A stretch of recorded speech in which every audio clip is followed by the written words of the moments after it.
Hello viewers, আসসালামু আলাইকুম। সবাই ভালো আছেন নিশ্চয়ই, আপনাদের দোয়া আমি ভালো আছি। আজকে আবারও আপনাদের সাথে আমি চলে আসলাম আলোচনা করতে রেনাল সিস্টেমের। আমি সম্ভবত প্রিভিয়াস ক্লাসে গ্লোমেরুলার ফিল্ট্রেশন নিয়ে আলোচনা করেছিলাম। সেখানে গ্লোমেরুলার ফিল্ট্রেশনের প্রসেস এবং গ্লোমেরুলার ফিল্ট্রেশন রেট এটা নিয়ে আমি আলোচনা করেছি। তো আজকে আমি মূলত গ্লোমেরুলার ফিল্ট্রেশনের যে রেনাল অটোরেগুলেশন এবং সেখানে জাক্সটাগ্লোমেরুলার কমপ্লেক্সের রোলটা কি এটা নিয়ে আলোচনা করব। তো আপনারা নিশ্চয়ই, আমি আশা করছি আমাকে ক্লিয়ারলি শুনতে পাচ্ছেন এবং আমার যে পাওয়ার পয়েন্ট প্রেজেন্টেশনটা আপনারা স্ক্রিনে দেখতে পাচ্ছেন। আশা করি আপনাদের ভালো লাগবে। আমার টপিক আজকে খুব ছোট টপিক, বেশি সময় লাগবে না। আশা করি অটো রেগুলেশন সম্পর্কে একটা ভালো আইডিয়া দেওয়ার চেষ্টা করব। সো আমি সরাসরি আমার আলোচনায় চলে যাচ্ছি।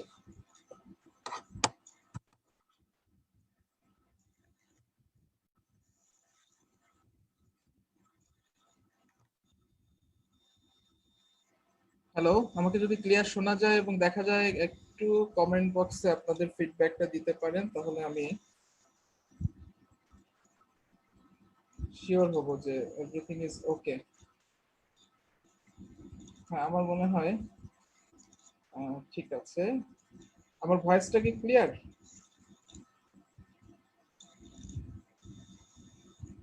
হ্যালো,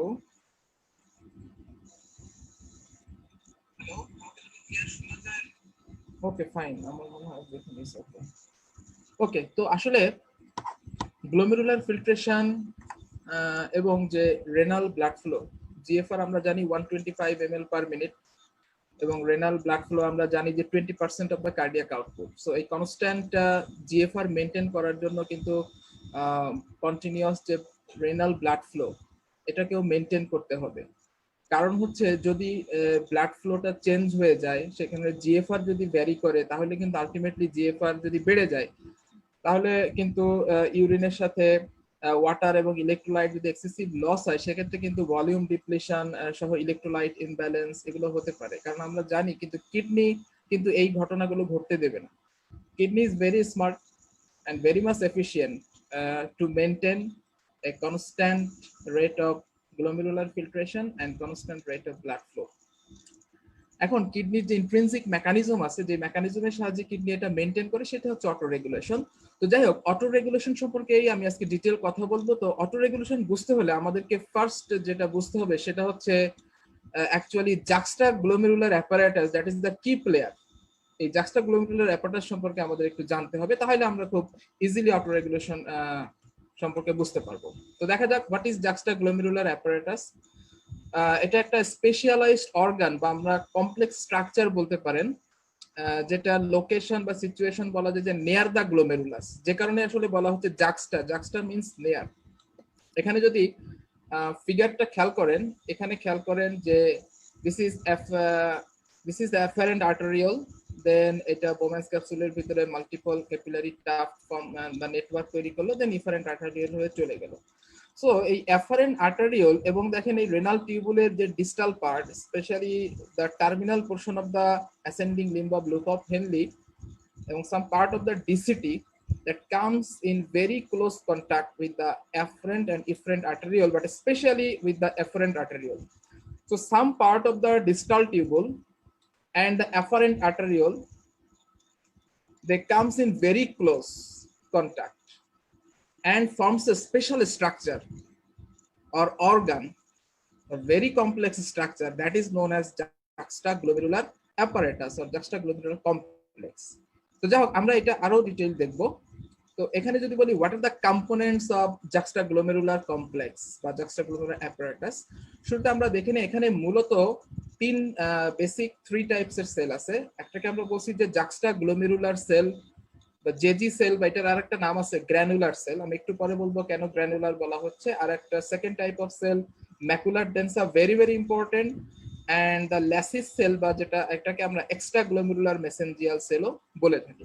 তো এই স্লাইডে আমি মূলত আপনাদেরকে আইডিয়া দেওয়ার চেষ্টা করছি যে what is the exact location of the juxtaglomerular apparatus. Okay, এখন আমরা একটু ডিটেলস দেখি। যে প্রথমে আমরা যে সেলটা বললাম সেটা হচ্ছে জাক্সটাগ্লোমেরুলার সেল। এখানে এই ছবিটা খেয়াল করেন, this is the Bowman's capsule এবং এর ভিতরে এই যে tuft of glomerular capillary, this is efferent arteriole. দেখেন এখানে এফারেন্ট আর্টেরিওল, এখানে তারপরে দেন মাল্টিপল ক্যাপিলারি হলো, দেন এফারেন্ট আর্টেরিওলটা বের হয়ে গেল। এবং এখানে যে ডিস্টাল টিউবুলের একটা part that comes in very close, আমি বলবো যে they are in physical contact, they are opposed together to contact physical। হ্যাঁ, এই এফারেন্ট আর্টেরিওলের যেই পার্টটা এই ডিস্টাল টিউবুলের খুব ক্লোজ কন্ট্যাক্টে আছে, এখানে যদি খেয়াল করেন এদের যে টিউনিকা মিডিয়া এবং অ্যাডভেন্টেশিয়াতে কিছু স্পেশাল টাইপের স্মুথ মাসেল সেল দেখা যাচ্ছে। এখানে দেখেন বড় বড়, হ্যাঁ, যেটা কিন্তু অন্য স্মুথ মাসেল সেল থেকে দেখেন এই যে পাশে এগুলো হচ্ছে ইউজুয়াল, বাট এখানকার স্মুথ মাসেল সেলগুলো একটু স্পেশাল। হ্যাঁ, আর কাছাকাছি দেখেন তারা টাইটলি প্যাকড আছে এবং এদের ভিতরে স্পেশাল কিছু গ্র্যানিউলস থাকে। হ্যাঁ, যে কারণে যেটাকে বলা হচ্ছে রেনিন কন্টেইনিং গ্র্যানিউলস। হ্যাঁ, এবং এই কারণে এই সেলগুলোর আরেকটা নাম আছে, সেটা হচ্ছে গ্র্যানুলার সেল। তাহলে আমরা কি বলবো যে জেজি সেল বলতে আমরা কি বুঝি? জেজি সেল তাহলে আমরা বলবো modified vascular smooth muscle sell in the tunica media of mainly afferent arteriole in close proximity of the distal tubule. Not আমি afferent arteriole সব জায়গায় কিন্তু এই জেজি সেল থাকবে না।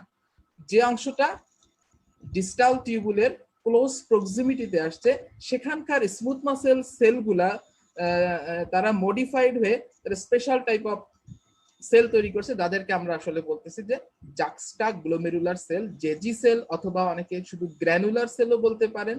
গ্র্যানুলার বলার কারণ অলরেডি বলছি, এই সেলের ভিতরে রেনিন কন্টেইনিং গ্র্যানিউলস থাকে। আর বুঝতেই পারছেন রেনিন একটা প্রোটিন, তার মধ্যে এর ভিতরে প্রচুর পরিমাণে কিন্তু এন্ডোপ্লাজমিক রেটিকুলাম, গোলজি অ্যাপারেটাস এবং মাইটোকন্ড্রিয়া আছে। ওকে ওকে ফাইন। নাও যেটা অলরেডি বলেছি, the cells have renin containing granules, এইজন্য তাদের অ্যাপিয়ারেন্সটা গ্র্যানুলার, যে কারণে গ্র্যানুলার সেল বলা হয়।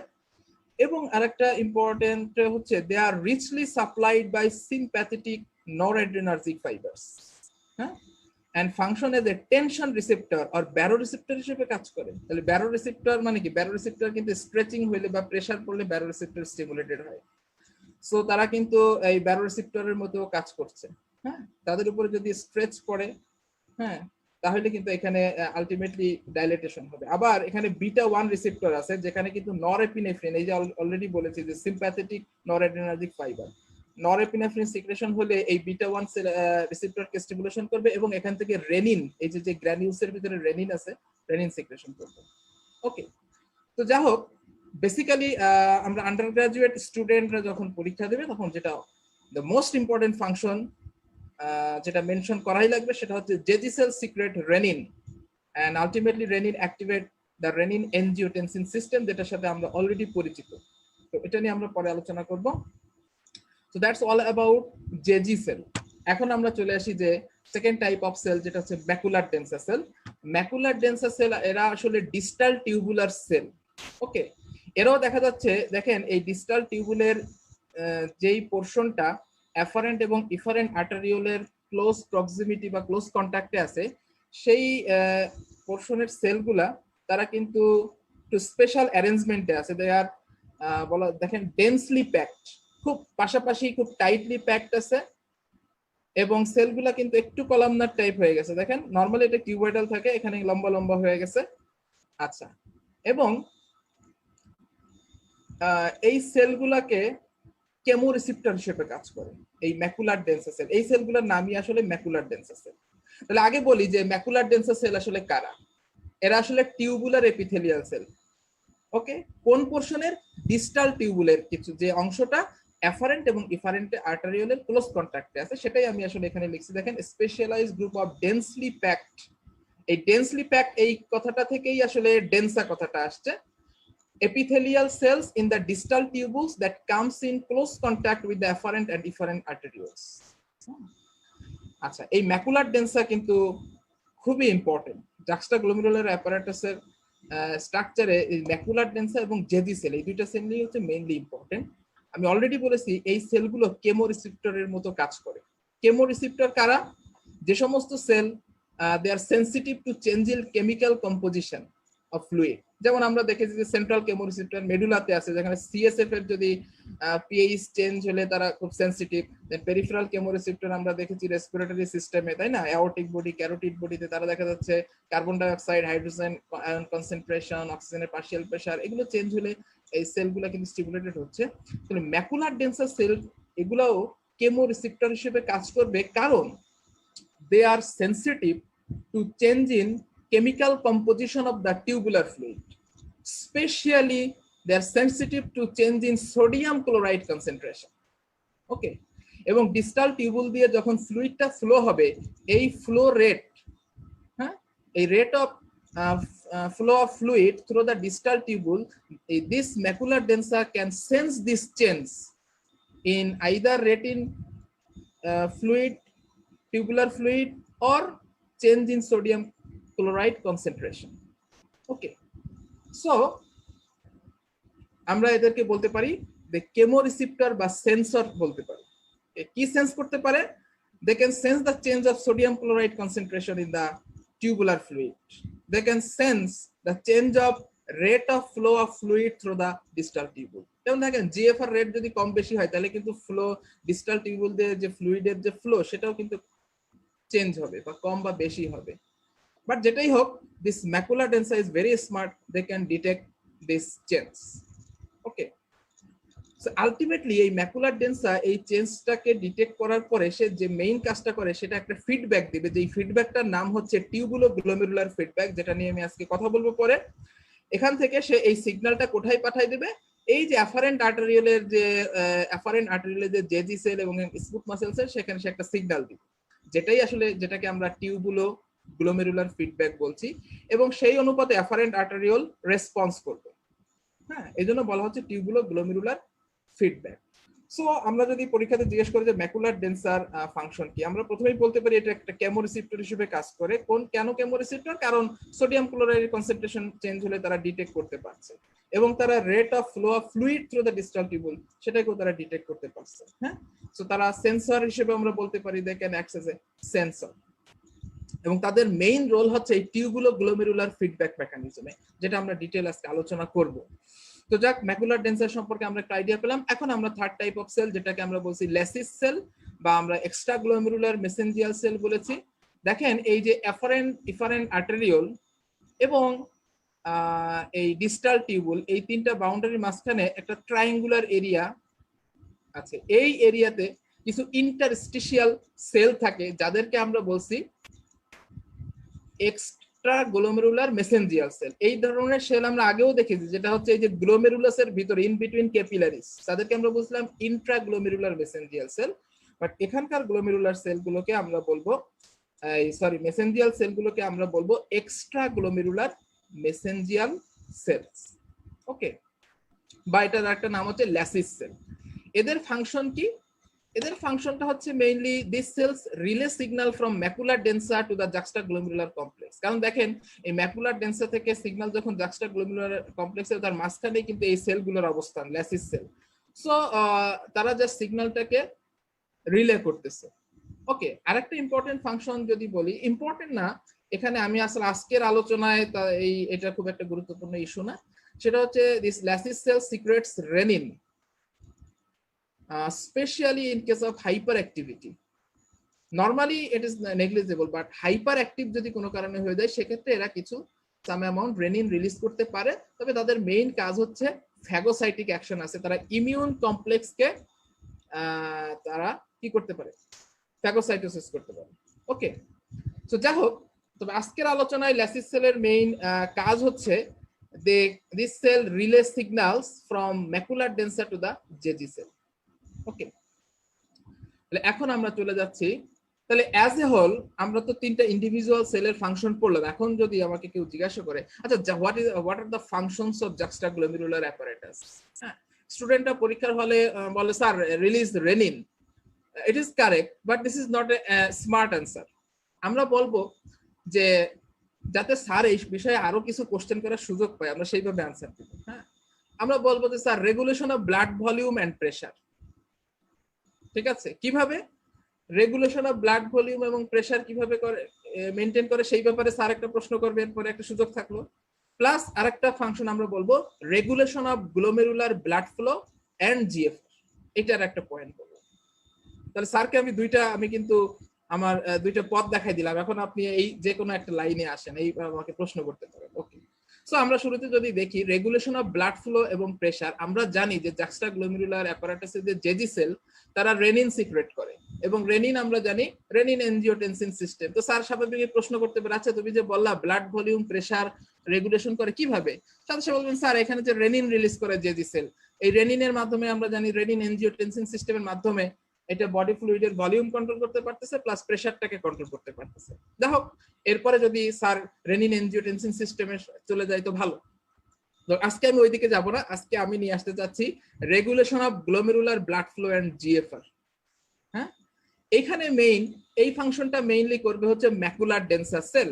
দিস ম্যাকুলার ডেন্সার cell provide a feedback signal to the glomerulus, যেটা একটু আগে দেখাইছি যে ম্যাকুলার ডেন্সার, এই যে সোডিয়াম ক্লোরাইডের কনসেন্ট্রেশন যদি চেঞ্জ হয় বা ফ্লো অফ ফ্লুইড এটা যদি কোনো কারণে চেঞ্জ হয়, এখান থেকে একটা ফিডব্যাক সিগন্যাল কিন্তু ম্যাকুলার ডেন্সার সেটাকে সেই চেঞ্জটাকে সেন্স করবে এবং একটা ফিডব্যাক সিগন্যাল কোথায় পাঠা দিচ্ছে, গ্লোমেরুলাসে। সেখানে গিয়ে আলটিমেটলি এফারেন্ট এবং ইফারেন্ট আর্টেরিওলার রেজিস্ট্যান্সকে কন্ট্রোল করার মাধ্যমে রেসপন্স করবে। এই জন্য বলা হচ্ছে tubulo glomerular feedback.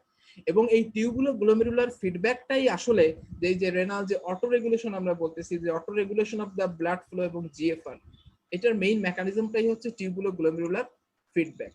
So thus they control constant glomerular filtration rate and also control the constant glomerular blood flow. Okay, so আমরা এই দুইটা হেডিং এর আন্ডারে আমরা এভাবে এক্সপ্লেইন করতে পারি। ওকে, এখন আমরা চলে যাচ্ছি মেইন আলোচনা, আজকে যেটা আমি পড়াতে চাই সেটা হচ্ছে renal auto regulation. So what is auto regulation? দেখেন, অটো রেগুলেশন আমরা হিউম্যান বিং ডেইলি, ধরেন আমি এক্সারসাইজ করছি, ধরেন আমার পোস্টার চেঞ্জ হচ্ছে, দেন ডিউরিং ডায়েট, বিভিন্ন কারণে হ্যাঁ আমাদের কিন্তু ব্লাড প্রেশারটা কিন্তু ফ্লাকচুয়েট করতে পারে। যদিও ব্লাড প্রেশার কন্ট্রোলের মেকানিজম আছে, তারপরেও ব্লাড প্রেশারটা কিন্তু ওঠানামা করতে পারে। কিন্তু বলা হচ্ছে যে ব্লাড প্রেশার বা মেইন আর্টেরিয়াল প্রেশার যদি 80 to 180 মিলিমিটার অফ মার্কারি এই রেঞ্জে ভ্যারিয়েশন করেও কিডনির ব্লাড ফ্লো এবং জিএফআর রেট যে 125 ml পার মিনিট, এটা চেঞ্জ হবে না, it will remain relatively constant. হ্যাঁ, কারণ কি, ধরেন আপনার যদি জিএফআর বেড়ে যায়, বেশি বেশি ফ্লুইড চলে গেল, ইলেকট্রোলাইট চলে গেল, তাহলে তো একটা ভলিউম ডিপ্লিশন, ইলেকট্রোলাইট ইমব্যালেন্স হতে পারে, তাই না? আবার যদি জিএফআরটা কোনো কারণে সিগনিফিকেন্টলি কমে যায়, তাহলে কি হবে, আপনার যে যেটাকে বলা হচ্ছে ওয়েস্ট প্রোডাক্ট রিমুভাল, র্যাপিডলি যে রিমুভ করতে হবে সেটা কিন্তু এফিশিয়েন্টলি রিমুভ হবে না, তখন বডিতে কিন্তু ওয়েস্ট প্রোডাক্ট অ্যাকুমুলেশন হবে। So it is very important, kidney knows how important this function is.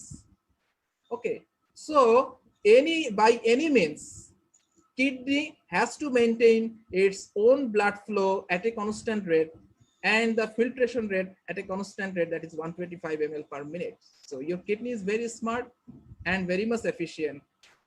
Okay, now তাহলে আমরা দেখি যে অটো রেগুলেশনটা কিভাবে করে, মেকানিজম আমরা ভিতরে যাচ্ছি। তার আগে বলে রাখি, এখানে যে অটো রেগুলেশনের রেঞ্জটা আমি বলেছি যে ব্লাড, এটা কিন্তু মেইন আর্টেরিয়াল প্রেসার, দেখা যাচ্ছে যে এই মেইন প্রেসারটা, পারফিউশন প্রেসারটা অলমোস্ট যে অ্যাফারেন্ট আর্টেরিওলার যে প্রেসারের অলমোস্ট সিমিলার। ওকে, তবে এই ভ্যালুটা বিভিন্ন বই, বুক টু বুক কিছু ভ্যারি আছে। হ্যাঁ, অসুবিধার কিছু নাই, কোনো জায়গায় 70 থেকে 190 লেখা আছে, এমনকি 200 পর্যন্ত লেখা আছে, আবার কোনো জায়গায় একটু কম লিখছে যে 60 থেকে 130। হ্যাঁ, তো এটা ব্যাপার না, মোটামুটি এই রেঞ্জে থাকবে। হ্যাঁ, আচ্ছা, এই রেঞ্জের বাইরে যখন চলে যাবে তখন আসলে অটো রেগুলেটরি মেকানিজম খুব একটা কাজ করবে না। এখন দেখা যাক হোয়াট আর দ্য মেকানিজমস। মেকানিজমসের ভিতরে আমি একটা মেকানিজম আছে myogenic auto regulation of renal blood flow and GFR, এটা একটা মেকানিজম আছে। আরেকটা হচ্ছে tubulo glomerular feedback and glomerulo tubular balance বলা হচ্ছে। ওকে, সো এই দুইটা মেকানিজমের নিয়েই কথা বলবো। তবে এই দুইটা মেকানিজমের ভিতরে সবচেয়ে অটো রেগুলেশনের জন্য গুরুত্বপূর্ণ কিন্তু সেকেন্ড মেকানিজমটা, that is tubulo glomerular feedback যে মেকানিজমটা আছে। ওকে, তো আমি শুরুতে একটু মায়োজেনিক মেকানিজমটা অল্পতে শেষ করে দেই। আমরা জানি মায়োজেনিক অটো রেগুলেশনটা কিভাবে হবে। দেখেন, কোন একটা টিস্যুতে ব্লাড ফ্লো বা কোন একটা অর্গানে ব্লাড ফ্লো, আমরা হেমোডাইনামিক্স চ্যাপ্টার থেকে জানি blood flow is equal pressure divided by resistance. রিলেশনটা এরকম, অর্থাৎ প্রেসার ডিফারেন্স যদি বাড়ে বা প্রেসার বাড়ে, পারফিউশন প্রেসার যদি বাড়ে, তাহলে ব্লাড ফ্লো বাড়বে। যদি রেজিস্ট্যান্সকে আপনি কনস্ট্যান্ট রাখেন, তাহলে প্রেসার বাড়াইলে ব্লাড ফ্লো বাড়বে, অর্থাৎ রিলেশনটা প্রপোর্শনাল। আচ্ছা, যদি প্রেসার কনস্ট্যান্ট রেখে রেজিস্ট্যান্স বাড়ান, তাহলে রেজিস্ট্যান্স বাড়লে কিন্তু ব্লাড ফ্লো কমে যাবে, অর্থাৎ রিলেশনটা ইনভার্সলি প্রপোর্শনাল। আচ্ছা, যদি এমন হয় প্রেসারও ইনক্রিজ করলো এক সেম প্রপোর্শনে যদি রেজিস্ট্যান্সও ইনক্রিজ করে, তাহলে কি ব্লাড ফ্লোর কোনো পরিবর্তন হবে? একই প্রপোর্শনে যদি প্রেসারও বাড়লো রেজিস্ট্যান্সও বাড়লো, তাহলে ফ্লোর পরিবর্তন হবে? হবে না। আপনারা কিন্তু একটু জানি না শুনতেছেন কিনা, কমেন্টে কমেন্ট বক্সে যদি কমেন্ট করেন তাহলে আমি দেখতে পাই।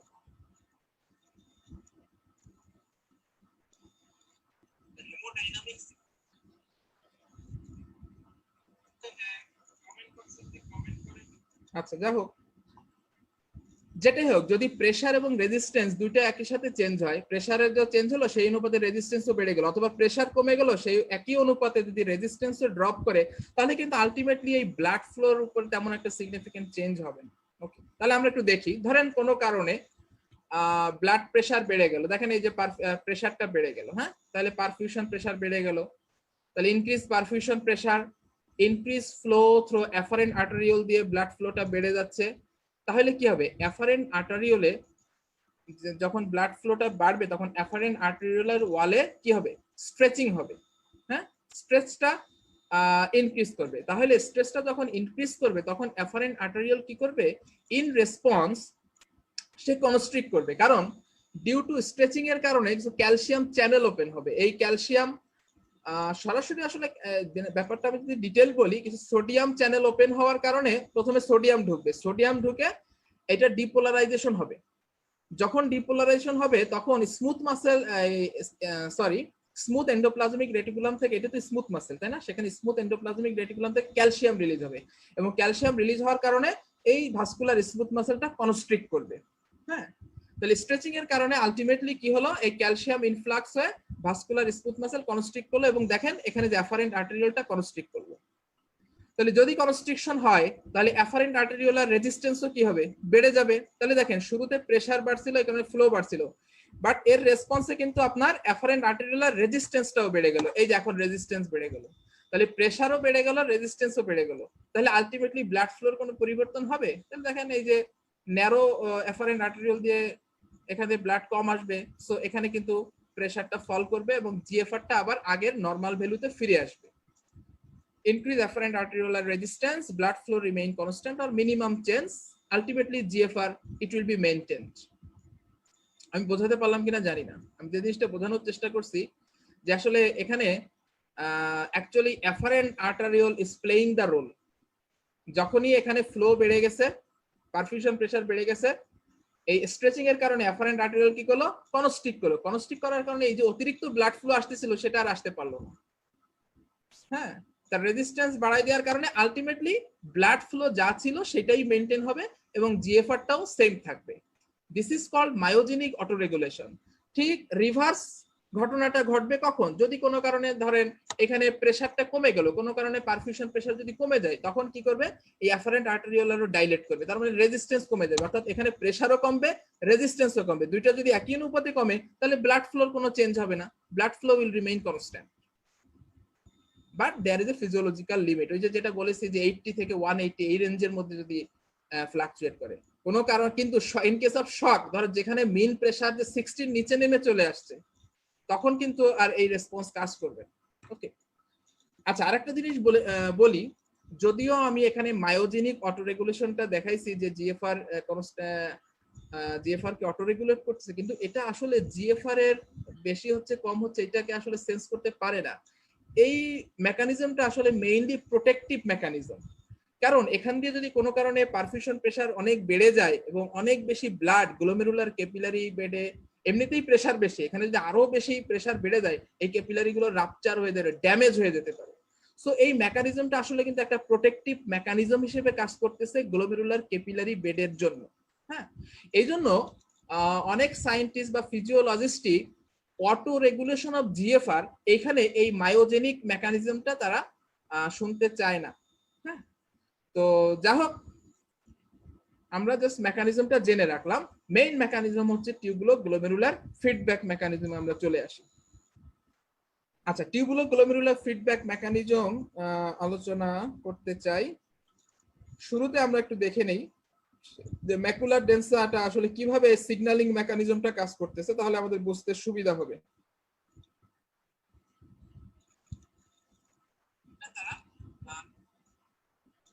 ওকে, ফাইন। ধরেন ডিস্টাল কনভলিউটেড টিউবুলে সোডিয়াম ক্লোরাইডের কনসেন্ট্রেশন বেড়ে গেছে। তাহলে ডিস্টাল কনভলিউটেড টিউবুলে ওইখানে স্পেশাল সেলটা কি আছে? সেন্সর সেল বা কেমোরিসেপ্টর ম্যাকুলার ডেন্সা। তাহলে ম্যাকুলার ডেন্সা এটা বুঝতে পারবে যে এখানে সোডিয়াম ক্লোরাইডের কনসেন্ট্রেশনটা বেড়ে গেছে, যেটা আমি অলরেডি প্রথমেই বলে দিছি, ম্যাকুলার ডেন্সা। হ্যাঁ, এখন এইটাকে ম্যাকুলার ডেন্সা কিভাবে ইন্টারপ্রিট করবে?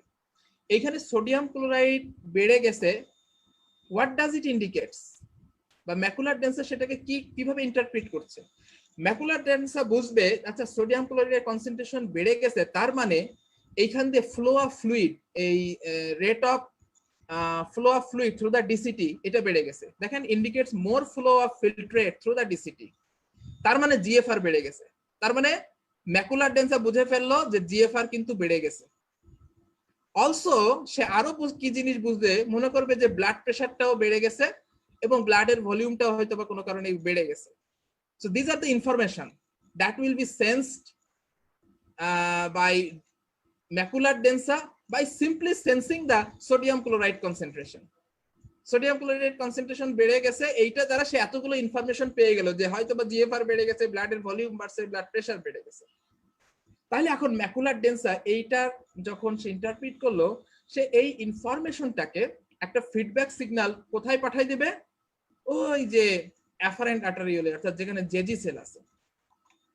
তখন ম্যাকুলার ডেন্সা অ্যাফারেন্ট আর্টারিওলকে বলবে, হ্যালো অ্যাফারেন্ট আর্টারিওল, আমার এখান থেকে তো রেটটা অনেক প্রচুর পরিমাণে ফ্লো হচ্ছে, তার মানে তো জিএফআর মনে হচ্ছে বেড়ে গেছে, ব্লাড প্রেশারটাও বেড়ে গেছে, হ্যাঁ, ব্লাডের ভলিউম বেড়ে গেছে। So please take some initiative, কিছু করেন অ্যাফারেন্ট আর্টারিওল। তখন কি করবে? দেখেন এই যে macular densa tells afferent arteriole to constrict. তখন অ্যাফারেন্ট আর্টেরিওলটা কি করবে? যেহেতু খবর আসছে যে জিএফআরটা বেড়ে গেছে, হ্যাঁ, ব্লাডের ভলিউম বেড়ে গেছে হয়তো বা প্রেসার বেড়ে, তাহলে আমাকে কি করতে হবে? এখন জিএফআরটাকে কমায়ে নরমাল রাখতে হবে। তাহলে afferent arteriole in response afferent আর্টেরিওলটা কনস্ট্রিক্ট করবে to reduce the GFR back to the baseline. তাহলে দেখছেন যে যখন সোডিয়াম ক্লোরাইড কনসেন্ট্রেশন বেড়ে গেল, কিভাবে ম্যাকুলার ডেন্সা থেকে সিগন্যালটা মেকানিজমটা কাজ করতেছে এবং হাউ অ্যাফারেন্ট আর্টেরিওলটা কি রেসপন্স করতেছে। ওকে, এবং আরেকটা জিনিস কি করবে? অ্যাফারেন্ট আর্টেরিওলের যে জেজি সেল, সেখান থেকে রেনিন রিলিজ করবে। সরি, রেনিন রিলিজটা কমে যাবে, কারণ রেনিন রিলিজ করলে তো আরো জিএফআর বাড়বে। আপনারা সবাই জানেন যে রেনিন অ্যানজিওটেনসিন 2 করলে এফারেন্ট আর্টেরিওল কনস্ট্রিক্ট করে, জিএফআর বাড়বে, কিন্তু জিএফআর তো অলরেডি বেড়ে গেছে, তাহলে রেনিন রিলিজ কি করবে? কমাইতে হবে। তাহলে রেনিন রিলিজটা ডিক্রিজ করলো। ওকে, এখন আমরা জাস্ট অপোজিট চিত্রটা যদি খেয়াল করি, ধরেন ডিসিটি তে ডিস্টাল পার্ট অফ দ্য নেফ্রনে সেখানে সোডিয়াম ক্লোরাইডের কনসেন্ট্রেশন কম, তাহলে এটা দ্বারা ম্যাকুলার ডেন্সা কি কি ইনফরমেশন পাবে? এক নম্বর ইনফরমেশন পাবে এখানে লেস, এই যে flow rate through the DCT এটা কমে গেছে, তার মানে সে ইনডাইরেক্টলি বুঝবে কোনো কারণে হয়তো জিএফআর কমে গেছে, লো জিএফআর, তার হয়তো বা কোনো কারণে ব্লাড প্রেশারটাও কমে গেছে এবং ব্লাডের ভলিউমটা কম। এতগুলো ইনফরমেশন সে পেয়ে গেল only by sensing the low sodium chloride concentration in the distal part of the nephron. তাহলে আবার সে কি করবে? সে এই সিগন্যালটা আবার ট্রান্সমিট করে দিল অ্যাফারেন্ট আর্টেরিওলে যে ভাই আগের বার তো বলছিলাম জিএফআর বেড়ে গেছে, এবার কি করবেন? তাড়াতাড়ি কিছু করেন, জিএফআর তো কমে গেছে, ব্লাডের ভলিউম কম, ব্লাড পারফিউশন প্রেসার কমে গেছে, প্লিজ তাড়াতাড়ি কি করেন, অ্যাফারেন্ট আপনি ডাইলেটেশন হন যেন বেশি বেশি ব্লাড আসতে পারে। তাইলে অ্যাফারেন্ট আর্টেরিওলটা তখন ডাইলেট হবে এবং ডাইলেট করলে তখন গ্লোমেরুলার ক্যাপিলারিতে ব্লাড ফ্লোটা বাড়বে, হাইড্রোস্ট্যাটিক প্রেসার পাবে এবং জিএফআরটা বেড়ে আবার আগের নরমাল বেস লাইনে চলে আসবে, GFR back two base line. এটা আমি সংক্ষেপে অ্যাজ এ হোল বললাম যে আসলে কিভাবে সিগন্যালিং পাথওয়েটা বললাম। এখন এই সিগন্যালিং পাথওয়েটা যদি আরেকটু, এক্ষেত্রে আরেকটা জিনিস করবে, রেনিন রিলিজ করবে, কারণ রেনিন রিলিজ করলে এনজিওটেনসিন 2 হবে, সেই ইফারেন্ট আর্টেরিওলকে কনস্ট্রিক্ট করলে জিএফআর বাড়ানোর চেষ্টা করবে। ওকে, আচ্ছা, এখন এই জিনিসটাই আমি আরেকটু যদি মলিকুলার লেভেলে দেখাই, এটা জাস্ট মনে রাখার দরকার নাই, জাস্ট জানার আগ্রহ বা বোঝার স্বার্থে আমি এই জিনিসটা দেখাচ্ছি। ধরেন যখন ডিস্টাল পার্টে সোডিয়াম ক্লোরাইড, আমরা তো জানি যে ডিস্টাল কনভলিউটেড টিউবুলে সোডিয়াম ক্লোরাইড, হ্যাঁ, এটা তো রিঅ্যাবজর্পশন হবে। তো সেখানে যখন সোডিয়াম ক্লোরাইডের কনসেন্ট্রেশন কমে যাবে তখন সোডিয়াম ক্লোরাইড রিঅ্যাবজর্পশনটাও কমবে, যেখানে দেখা যায় decrease sodium chloride flux by macular ডেন্সা।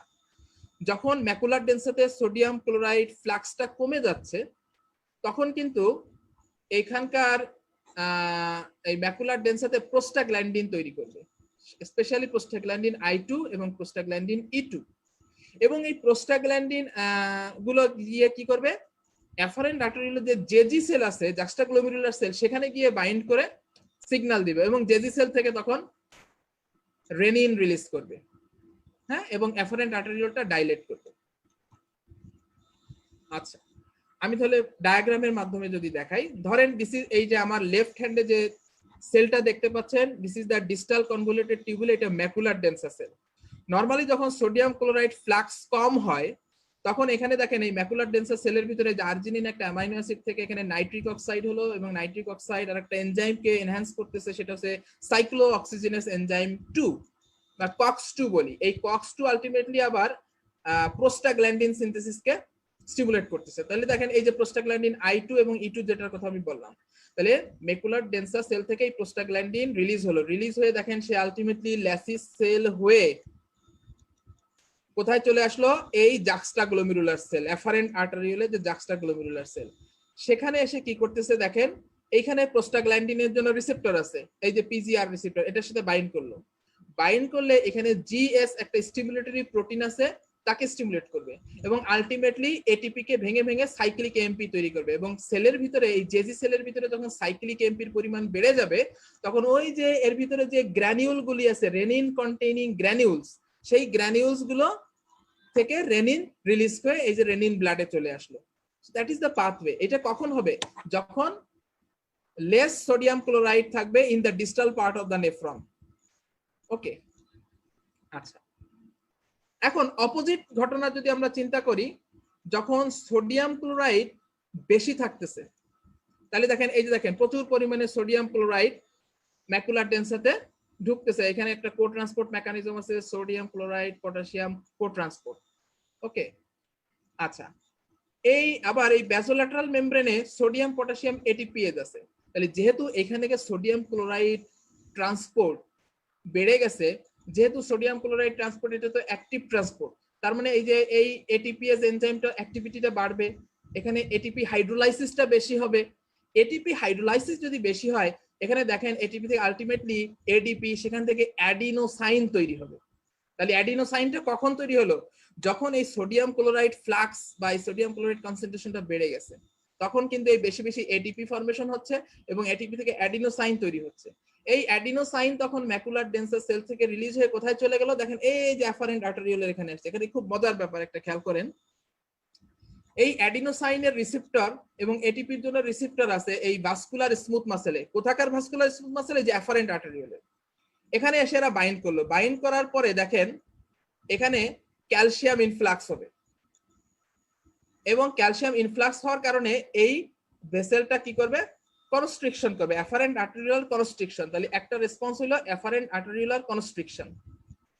ওকে, আরেকটা ধরেন এইখানকার যে ক্যালসিয়াম, এই যে ইন্ট্রাসেলুলার ক্যালসিয়াম বেড়ে গেল, এই ক্যালসিয়ামটা কিন্তু ওই চ্যানেলের মাধ্যমে, কানেকশনের মাধ্যমে জেজি সেলেও যাবে। জেজি সেলটাও কিন্তু specialised vascular smooth muscle, that is also present on the wall of the efferent arteriole. তবে মজার ব্যাপার, আমরা সবাই জানি, ফার্স্ট ইয়ার স্টুডেন্ট একটু বুঝতে অসুবিধা হবে, বাট সেকেন্ড ইয়ার স্টুডেন্টরা বুঝবে। নরমালি কোন সেলের ভিতরে যখন ক্যালসিয়াম ঢোকে তখন সেই সেল থেকে গ্র্যানিউল গুলো সাধারণত তাদের প্রোডাক্ট গুলো রিলিজ করে। যেমন আপনারা নিউরনের ক্ষেত্রে দেখছেন যে ক্যালসিয়াম ঢুকে নিউরনের থেকে যে ভেসিকলের ট্রান্সমিটার গুলো রিলিজ করে দেয়। এইখানে কিন্তু একটু পিকুলিয়ার ঘটনা ঘটে, এইখানে ক্যালসিয়াম ঢুকলেও এইখানে কিন্তু এই গ্রানিউল গুলো থেকে যে রেনিন রিলিজ, এই রেনিন রিলিজকে বাধা দিবে। এই জন্য এই ঘটনাটাকে বলতেছে calcium paradox of renin release. এখানে আমি একটা লাইন লিখছি উপরে, যদি একটু খেয়াল করেন, calcium paradox of renin release. Paradox মানে যে উল্টা, নরমালি ক্যালসিয়াম ইনফ্লাক্স হলে তো একটু রিলিজ হওয়ার কথা, এটা উল্টা হচ্ছে, আরো রিলিজটা ইনহিবিট হচ্ছে, এই জন্য বলা হচ্ছে calcium paradox of renin release. Okay, এবং যেহেতু এইখানে যে আগের বার বলছিলাম সোডিয়াম ক্লোরাইড কম থাকলে প্রোস্টাগ্ল্যান্ডিন যে পাথওয়ে সেটা কিন্তু এখন আর কাজ করতেছে না, অর্থাৎ সাইক্লিক এমপিও বাড়তেছে না, এই কারণে রেনিন কিন্তু আর রিলিজ হচ্ছে না, কিন্তু ভ্যাসোকনস্ট্রিকশন রেসপন্স হচ্ছে। তাহলে বোঝা গেল সোডিয়াম ক্লোরাইডের কনসেন্ট্রেশন বেড়ে গেলে রেসপন্সটা কি হচ্ছে, ভ্যাসোকনস্ট্রিকশন হচ্ছে, অ্যাফারেন্ট আর্টেরিয়াল কনস্ট্রিকশন হবে এবং রেনিনটা রিলিজ কমে যাবে। আর যদি সোডিয়াম ক্লোরাইড কনসেন্ট্রেশন কম থাকে তাহলে ম্যাকুলার ডেন্সা থেকে প্রোস্টাগ্ল্যান্ডিন সিগন্যাল যে সিগন্যালিং পাথওয়ে সেটা কাজ করবে, সেটা কাজ করলে রেনিন বেশি বেশি রিলিজ হবে আর অ্যাফারেন্ট আর্টেরিয়লটা ডাইলেট হবে।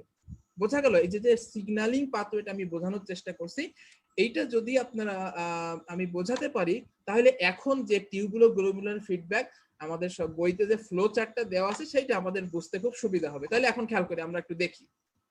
ধরেন কোনো কারণে আর্টেরিয়াল প্রেসার বা ব্লাড ভলিউম বা রেনাল ব্লাড ফ্লো কমে গেছে, যদি কমে যায় তাহলে দেখেন গ্লোমেরুলার হাইড্রোস্ট্যাটিক প্রেসার কমবে, কোনো সন্দেহ আছে? সন্দেহ নাই। যদি হাইড্রোস্ট্যাটিক প্রেসার কমে তাহলে জিএফআর কমে যাবে। ওকে, জিএফআর কমে যাবে। যদি জিএফআর কমে যায় তাহলে এই যে ডিস্টাল টিউবুলের যে ফ্লো রেট এবং সোডিয়াম ক্লোরাইড ডেলিভারি, একটা জিনিস খেয়াল করেন, সোডিয়াম ক্লোরাইড কিন্তু ফ্রিলি ফিল্টার্ড হচ্ছে, হ্যাঁ, অর্থাৎ গ্লোমেরুলার ফিল্ট্রেশন যত বেশি হবে তত বেশি বেশি সোডিয়াম ক্লোরাইড ফিল্টার হবে, আর গ্লোমেরুলার ফিল্ট্রেশন রেট যত কমে যাবে তত সোডিয়াম ক্লোরাইড ফিল্ট্রেশন কমে যাবে। তাহলে জিএফআর কমার সাথে সাথে রেট অফ ফ্লো যেমন কমে গেছে, সাথে সাথে delivery of sodium chloride to the distal part of the nephron এটাও কমে যাচ্ছে। এখানে আরেকটা ঘটনা আছে, যখন জিএফআর কমে যায় তখন প্রক্সিমাল টিউবুলে আবার বেশি বেশি সোডিয়াম ক্লোরাইডকে রিঅ্যাবজর্ব করা শুরু করে। হ্যাঁ, ওকে, তো যাই হোক, এই যে ডিসিটি সোডিয়াম ক্লোরাইডের লোডটা কমে গেল, তাইলে এখন কি হবে, ডিসিটিতে স্পেশাল সেন্সর সেলটা কি আছে, ম্যাকুলার ডেন্সা বসে আছে সেখানে। ম্যাকুলার ডেন্সা ক্যান সেন্স ডিস্টেন্স, একটা কি হয়েছে, রেট অফ ফ্লো কমে গেছে, সোডিয়াম ক্লোরাইডের কনসেন্ট্রেশন লোড বা কমে গেছে। তাহলে কি বলছিলাম, যদি সোডিয়াম ক্লোরাইডের কনসেন্ট্রেশন কমে যায় তাহলে এটিপি হাইড্রোলাইসিস কি হবে, কম হবে না বেশি হবে, অর্থাৎ সোডিয়াম ক্লোরাইড ফ্লাক্সটা ট্রান্সপোর্টটা কমে যাবে না, কমে গেলে অ্যাডিনোসাইন যে পাথওয়েটা দেখাইছি সেটা কমে যাবে না। অ্যাডিনোসাইন যদি এই সিগন্যালিং পাথওয়েটা কমে যায় তাহলে কি, অ্যাডিনোসাইন আমরা নরমালি বলছিলাম অ্যাফারেন্ট আর্টেরিয়লকে কনস্ট্রিক্ট করবে, কিন্তু সে যেহেতু এই রেসপন্সটা কমে গেছে তাহলে অ্যাফারেন্ট আর্টেরিয়লকে এখন কি করবে, ডাইলেট, উল্টা ঘটনা ঘটবে, তাহলে রেজিস্ট্যান্সটা কমে যাচ্ছে। তাছাড়াও আমরা মেইন যে পাথওয়েটা বলছি, যখন সোডিয়াম ক্লোরাইড ফ্লাক্সটা কম তখন মেইনলি কোন পাথওয়েটা অ্যাক্টিভেট হবে, মেইনলি অ্যাক্টিভেট হবে প্রোস্টাগ্ল্যান্ডিন পাথওয়েটা। যে প্রোস্টাগ্ল্যান্ডিন যে সিগন্যালিং যে পাথওয়েটা আমি একটু আগে দেখাইছি, এখানে প্রোস্টাগ্ল্যান্ডিন I2 এবং E2 এরা গিয়ে জেজি সেলের সাথে বাইন্ড করবে, এবং যেটা আমি দেখাইলাম বাইন্ড করার পরে সে কি করবে, সাইক্লিক এমপি লেভেলটা বাড়াই দিচ্ছে, বাড়াই দিলে রেনিন রিলিজ করবে। রেনিন রিলিজ দিচ্ছে। আর প্রোস্টাগ্ল্যান্ডিন E2 I2 এরা তো এমনিতে কি করবে, অ্যাফারেন্ট আর্টেরিওলার ডাইলেটেশন করবে। তাহলে দুইটা ঘটনা ঘটলো, একদিকে অ্যাফারেন্ট আর্টেরিওলার রেজিস্ট্যান্সটা কমে গেল, আর এইখানে যে রেনিন রিলিজ করলো, রেনিন যত বেশি রিলিজ হবে তত বেশি এনজিওটেনসিন 2 ফরমেশন হচ্ছে, এটা আপনারা সবাই জানেন।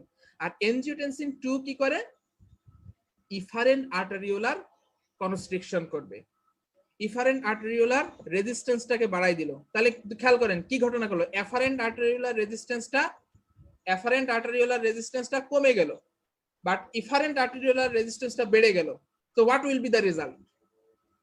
The more blood is coming into the capillary bed through the afferent arteriole, but less blood will going out as the efferent arteriole become constricted. So what will happen? There will be accumulation of blood within the glomerular capillary bed, and that will ultimately increase the hydrostatic pressure, okay, and brings the blood flow up and GFR back to the baseline.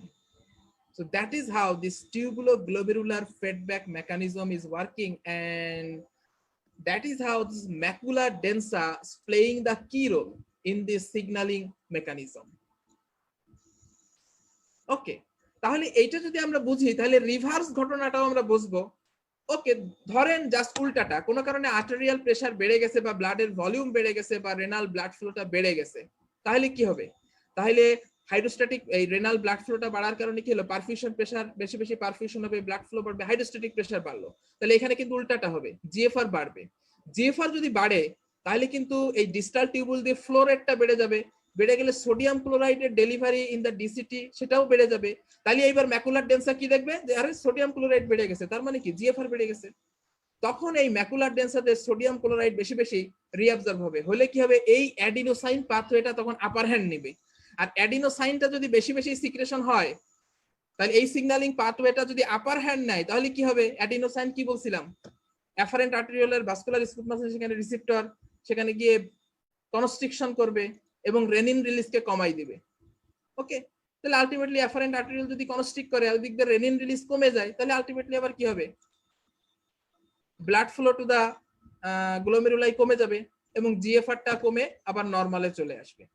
Okay, so that is how this tubulo-glomerular feedback mechanism operates to maintain the constant renal blood flow and GFR.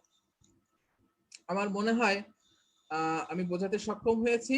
Last যেটা বলবো সেটা হচ্ছে glomerulo tubular balance. একটু just এই স্লাইডটাই আমার শেষ। হ্যাঁ, এখানে একটু খেয়াল করেন, এইবার জাস্ট উল্টা গ্লোমেরুলো টিউবুলার ব্যালেন্স সেটা কিভাবে হচ্ছে? একটা জিনিস খেয়াল করেন, অ্যাফারেন্ট আর্টারিওল দিয়ে এখানে ব্লাড আসলো গ্লোমেরুলাসে, কোনো কারণে যদি এই গ্লোমেরুলার ফিল্ট্রেশন রেট বেড়ে যায় তাহলে দেখেন প্লাজমাটা ফিল্টার হচ্ছে, কিন্তু একটা জিনিস আপনাকে মনে রাখতে হবে, প্লাজমা প্রোটিন অ্যালবুমিন সেটা কিন্তু ফিল্টার হচ্ছে না।